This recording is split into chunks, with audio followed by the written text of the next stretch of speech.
இன்னைக்கு நம்ம எதை குறித்து பேச போறோம் அப்படின்னா, இந்த ஆர்டிஃபிஷியல் இன்டெலிஜென்ஸ் ஏஐ அப்படிங்கிறது மனிதர்களுடைய வேலையை தூக்கிட்டு போயிடுமா, ரோபாட்ஸ் வில் ரீப்ளேஸ் ஹியூமன் அப்படிங்கிற மாதிரி நிறைய நம்ம பல காலமாகவே பேசிக்கிட்டு இருக்கிறோம்னு நினைக்கிறேன்.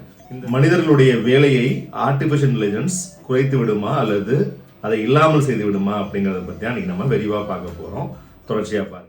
எங்க நமக்கான செல்லிங் பாயிண்ட் இருக்குன்னு பாத்தீங்கன்னா, வெறுமான டெக்னாலஜியா நம்ம அணுகிறதோடைய ஹியூமன் டச் அப்படிங்கறது அங்க தேவைப்படும். டெக்னாலஜி வளர்ந்தாலுமே ஹியூமன் டச் அப்படிங்கறத நம்மளால அவாய்ட் பண்ண முடியாது.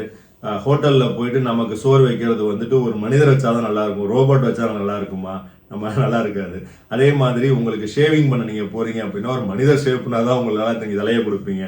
ஒரு மிஷின், ஒரு ரோபோட்டோ ஷேவ் பண்ணா நீங்க விரும்புவீங்களா? இந்த மாதிரியான சில விஷயங்கள்லாம் நம்ம யோசிக்க வேண்டியது இருக்கு. என்னதான் அனிமேஷன் மூவிஸ் வந்தாலுமே நம்ம ஒரு ரியல் மூவியை பார்க்குற மாதிரியான ஒரு ஃபீல் நமக்கு கிடைக்காது. அனிமேஷன் மூவிஸை ரசிக்கிறவங்க இருக்கிறாங்க. இன்னைக்கு மெட்டாவர்ஸ் போன்று விர்ச்சுவல் ரியாலிட்டி வளர்ந்துகிட்டு இருக்க காலத்திலையும் முழுமையாக எல்லாமே அனிமேட்டடா, எல்லாமே கிராஃபிக்ஸ் ஓரியன்டா இருக்கும் அப்படின்னு சொல்ல முடியாது.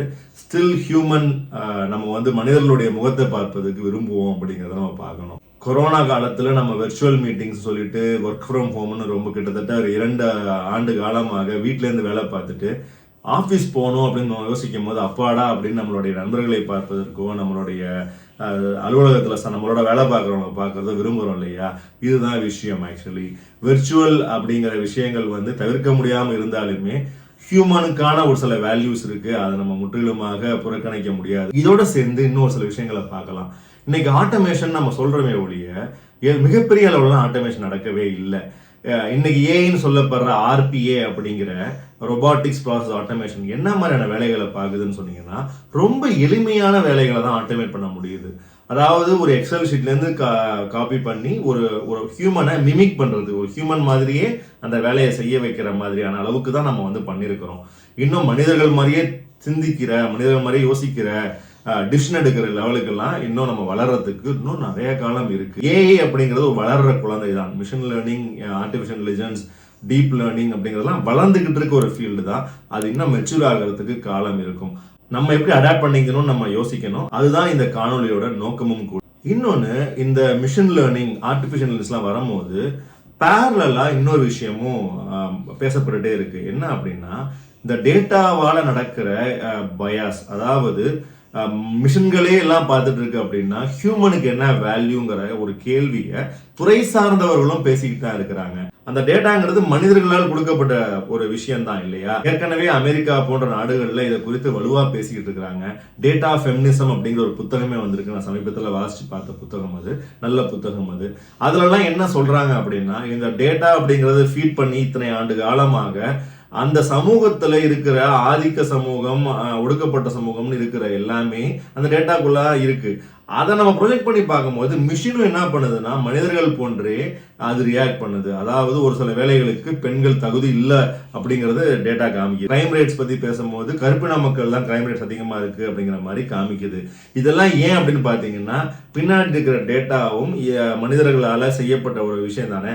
அதை மிஷினும் அதே மாதிரி ரியாக்ட் பண்ணுது. இந்த மாதிரியான பயசை எல்லாம் நம்ம சரி செய்ய வேண்டிய தேவை இருக்கு. அதுக்கான குரல்களும் ஒலித்து கொண்டே இருக்கு. நம்மளும் இதை புரிஞ்சுக்கணும். மனிதர்களுடைய பலமாக இருப்பது அவங்களுடைய எம்பத்தி. அதாவது ஒரு சக மனிதனை கண்டு ஒரு சக மனிதனுடைய இன்பத்தையோ துன்பத்தையோ பார்த்து அதை பகிர்ற துன்பமாக உணரக்கூடிய விஷயத்துக்கு பேர் தான் எம்பத்தி. இந்த எம்பத்திங்கிற வேல்யூ எல்லாம் பாத்தீங்கன்னா வருங்காலத்தில் மிகப்பெரிய அளவுல தேவைப்படும் ஒரு விஷயமாக இருக்கும். இன்னொன்னு, டேட்டா சயின்ஸ் ப்ராஜெக்ட்ஸ் எல்லாம் பாத்தீங்கன்னா பல டேட்டா சயின்ஸ் ப்ராஜெக்ட்ஸ் ஃபெயிலியர் ஆகுது. நான் ஏற்கனவே சொன்ன மாதிரி ஆரம்ப காலகட்டத்திலாம் இருக்கிறோம். நமக்கான ஒரு மிகப்பெரிய டேட்டா சோர்சஸ்லாம் இருந்து அதை நம்ம மிஷின் லேர்னிங்லாம் யூஸ் பண்ணி பார்க்கும்போது அதுல பல சேலஞ்சஸ் இருக்கு. இந்த ஃபீல்டு எவால்வ் ஆகிறதுக்கு இன்னும் காலமாகும். அதற்குள்ள நம்மளை அடாப்ட் பண்ணி. இன்னொன்னு, அவங்க எல்லாத்துக்குமே தெரிஞ்சது தான், நம்ம சோஷியல் மீடியாவில் யூஸ் பண்ணிட்டு இருக்கும்போது நம்மளோட டேட்டா மிகப்பெரிய கம்பெனிகளால எடுக்கப்பட்டு விற்கப்படும் பல விஷயங்கள் இருக்கு. பிரைவேசி இஷ்யூஸ் நிச்சயமாக இருக்கு. டேட்டா சயின்ஸ் ஃபீல்ட்லையும் இருக்கு. லீகல் இஷ்யூஸும் இருக்கு.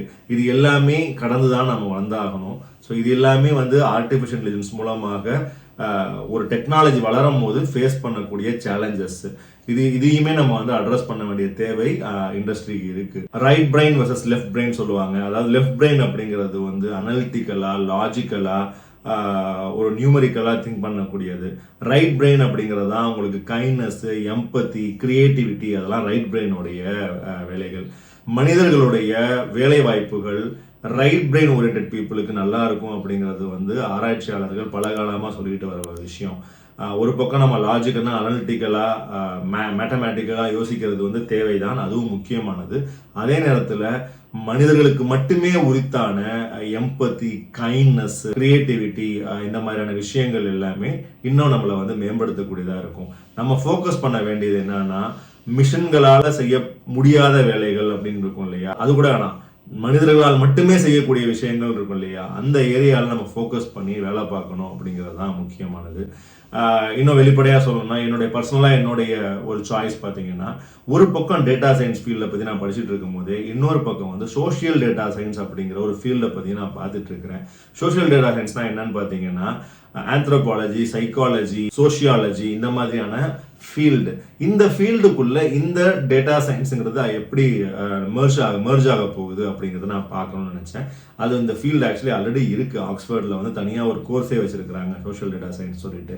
ஸோ இந்த மாதிரியான ஃபீல்டு மனிதர்களுக்கான எது வந்து மனிதருக்கு தேவை அப்படிங்கிற ஒரு கேள்வி இருக்கு இல்லையா, அந்த கேள்விக்கான விடையை ஆர்டிஃபிஷியல் இன்டெலிஜென்ஸ் டேட்டா சயின்ஸ் மூலமாக எப்படி சால்வ் பண்ணணும்னு நம்ம பார்க்கணும்.